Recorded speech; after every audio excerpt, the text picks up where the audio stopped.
তুই একবার আমাকে ফোন করলি না কেন? আরে আমি যে মাত্রই বাসায় আসলাম, আমি তোকে এখনই ফোন করতেছিলাম। করতি, কিন্তু করিস নাই তো। কি বলবো বল। তুই ঠিক আছিস তো? আরে আমি ঠিক আছি, তুই আমাকে নিয়ে শুধু শুধু চিন্তা করতেছিস। না, ও, কেমন যেন মনে হচ্ছে তুই কোনো ঝামেলা আছিস।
হ্যালো, হ্যাঁ তানিয়া। তুই একবার আমাকে ফোন করলি না কেন? আরে আমি যে মাত্রই বাসায় আসলাম, আমি তোকে এখনই ফোন করতেছিলাম। করতি, কিন্তু করিস নাই তো। আরে তুই ফোন না করলে তো আমি এখনই তোকে ফোন দিতাম। আচ্ছা, তুই কি এখন এগুলো নিয়ে ঝগড়া করবি আমার সাথে? না শ্রাবণ, ঝগড়া কেন করব? আমার খারাপ লাগছিল, সেজন্যই বললাম। আর তুই বলতেছিস আমি ঝগড়া করার জন্য ফোন দিছি, এটা কি বললি তুই শ্রাবণ? আচ্ছা আচ্ছা, বাদ দে না। তুই ঠিক আছিস তো? হ্যাঁ, ঠিকই তো আছি। তুই ঠিক থাকলে আমি ঠিক আছি। ভালোই বলছিস। আচ্ছা শ্রাবণ, তুই কোথায় এখন? আমি যে বললাম না, আমি সুমনের বাসায়। আচ্ছা, তুই যদি বাসায় থাকিস তাহলে গাড়ির শব্দ কেন? আরে না না, মানে ওই, মানে তোর তোর সাথে কথা বলতে বলতে যে আমি নিচে আসছি চা খেতে। শ্রাবণ, তুই জার্নি করে গেছিস, তুই এখন টায়ার্ড, কালকে তোর ইন্টারভিউ, তুই এখন চা খাবি কেন? আমি এত ভাবি যে তোর সাথে চেঁচামেচি করবো না, কিন্তু তোর কাজকর্ম দেখলে না আমি চুপ থাকতে পারি না। আর ওই টায়ার্ড লাগতেছিল, এই জন্য একটু চা খেতে আসছি। ও, তোর ঘুমিয়ে পড়া উচিত না শ্রাবণ? হ্যাঁ উচিত তো, সব সময় কি আর সব উচিত করা যায় রে? শ্রাবণ, সত্যি করে একটা কথা বলতো, আর কি বলবো বল। তুই ঠিক আছিস তো? আরে আমি ঠিক আছি, তুই আমাকে নিয়ে শুধু শুধু চিন্তা করতেছিস। না, ও, কেমন যেন মনে হচ্ছে তুই কোনো ঝামেলা আছিস। আরে না, আমি আমি একদমই ঠিক আছি। ঠিক থাকলে ভালো। তাড়াতাড়ি ঘুমিয়ে পড়িস, কালকে সকালে তোকে ফোন দিব, হ্যাঁ? আচ্ছা ঠিক আছে, তুই তুই নিজের যত্ন নিস। শ্রাবণ, হ্যাঁ বল। নিজের দিকে খেয়াল রাখিস।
সাদা যাবো।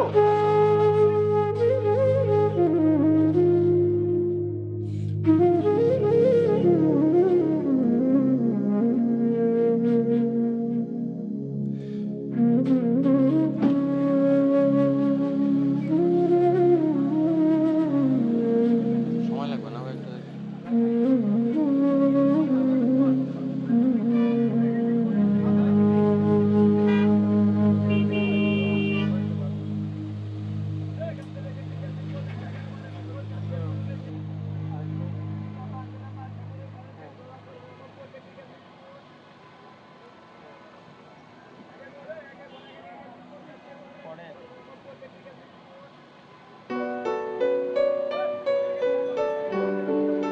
এখানে কিন্তু ন্যাশনাল টিমের প্লেয়াররা এখানে তৈরি হয়েছে। তো তোমার এখানে তৈরি হইতে গেলে বা এগিয়ে যেতে গেলে অনেক হার্ডওয়ার্ক করতে হবে। তো তোমার আসলে এই যে রাজশাহী থেকে ঢাকায় আসছো, প্ল্যানটা কি আসলে? স্যার, আমি এই পর্যন্ত আসছি স্যার অনেক কষ্ট করে স্যার। এটা আমার জন্য অনেক বড় অপরচুনিটি স্যার। স্যার আমি আরো হার্ড ওয়ার্ক করবো স্যার। আমি যেভাবে হোক এটা ওভারকাম করবো স্যার। তোমার কনফিডেন্স দেখে আমার খুবই ভালো লাগতেছে। এখানে কিন্তু অনেক জায়গা থেকে অনেক ট্যালেন্ট প্লেয়াররা আসতেছে, কিন্তু সবাই আসলে সাকসেসফুল না। তো তোমাকে কিন্তু অনেক চ্যালেঞ্জ মোকাবেলা করে এগিয়ে যেতে হবে। Sir I will try my level best sir. Okay good, তাহলে চলো আমাদের হেড কোচের সাথে তোমাকে পরিচয় করিয়ে দিই, অথবা তোমার ডিসিশনটা উনি নিন। Okay sir.